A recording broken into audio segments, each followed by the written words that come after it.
What's good, everybody? You already know who it is. It is your boy Thesis, and today's video I will be going over the last 30 or so days having the Komplete Kontrol MK3. You guys keep it locked, stay tuned.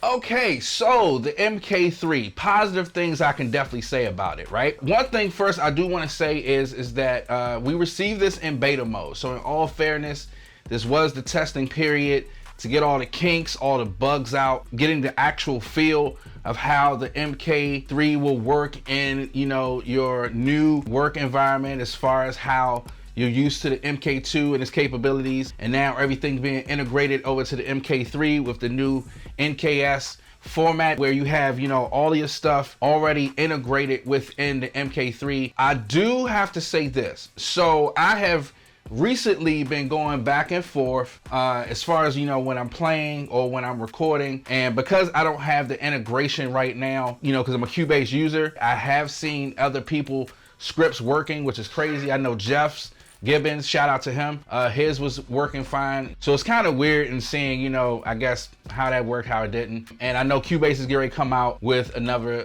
Cubase. The integration that works now currently of how I'm using it, one workaround that I have found is that because I use Machine as a VST inside of Cubase, that all of the functionality, even though, here's the weird thing, it's very weird, even though it does not have integration with Machine, right, which is a whole nother story, even though it doesn't have the integration with Machine, I can currently go inside of Cubase, bring up the VST, and then start to use it in that way. And I've been recording and hitting record on the MK2 for Machine and just doing it that way. And then the funny thing is that I did get an upgrade, right? I did get an upgrade, and on the actual template, it still comes up inside of Machine. So it's very weird.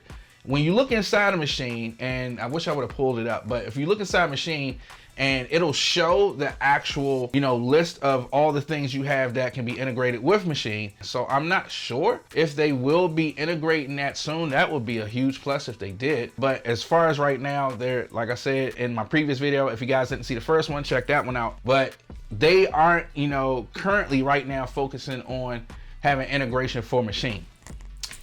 So that's a big bummer. But also, like I said, the workaround will come when everybody else's scripts come out. I know currently right now, especially if you are Apple or for Logic users, that is working perfectly fine.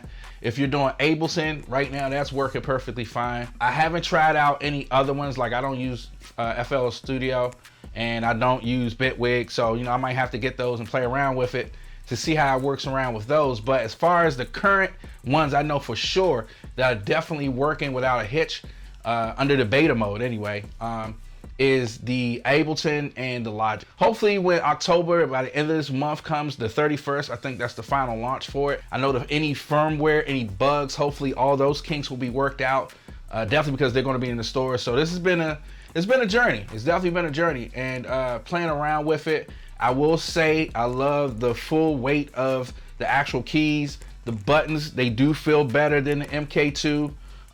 You definitely get a better feel of, I'll say, playing like you feel like an actual piano. Me personally, I know the aftertouch is a huge plus, but I haven't been using the aftertouch. I have to be very honest with you. In that case, because I'm not a piano, I'm not a real piano player. I hate saying it like that, but I'm not a huge piano player. And when I do play, I'm either using ripcord. If you guys haven't checked that out, check this video out. But I use ripcord to play one key to create lush chords, and then maybe I'll use a VST from Native Instruments and go down to things like that. But one thing I do like that has changed from the MK2 to the MK3 is me being able to go through all of my sounds. And because I'm a person that's very random when I create, positive for me, I went and will go through and play a chord, and in the actual MK3 all your sounds are right there. So if I want to just play around with sounds in that sense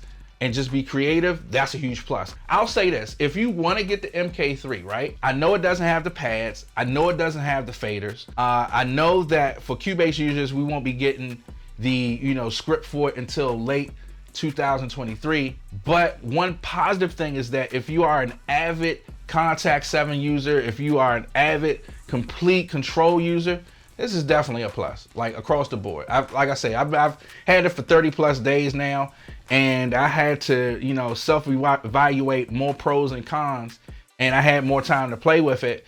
And again, I still have pros and cons about it, but you know, some of those pluses, you know, added a little bit more plus to the list. And like I said, if you're an avid user in any of those things, whether it's Contact 7 or Komplete Kontrol, this is a definite plus. So definitely can't wait until we see what comes out with the final product to see how it finally rolls out. And you know, I'm excited to see how I can actually integrate it with Cubase. But yeah, definitely there are some new updates that have came out that have, you know, kind of changed a little bit of my perspective, just a little bit, and added a plus to my actual workflow of how I actually use this.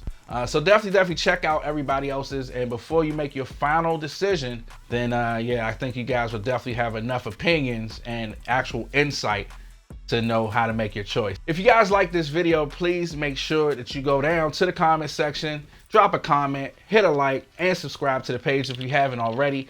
Hopefully this insight helps anybody that is still considering to get the Komplete Kontrol Mach 3. I know we say Mach 3, but I like to say MK3. You know, that's a whole debate online too, don't know why. But if you guys are still interested, I will drop a link in the description so that you guys can get it. It does help out the channel a lot, so thank you so much for everybody that has been supporting. You guys have done great. But again, if you guys have any other questions, you definitely can go to the Native Instruments website, check out the blogs. They actually have an avid list already of FAQs for future purchase people who want to, you know, just dig into what it is that they have for, you know, the MK3. So again, excited about it, just waiting to see the final results. But once again, you guys already know who it is. It is your boy Thesis. Peace.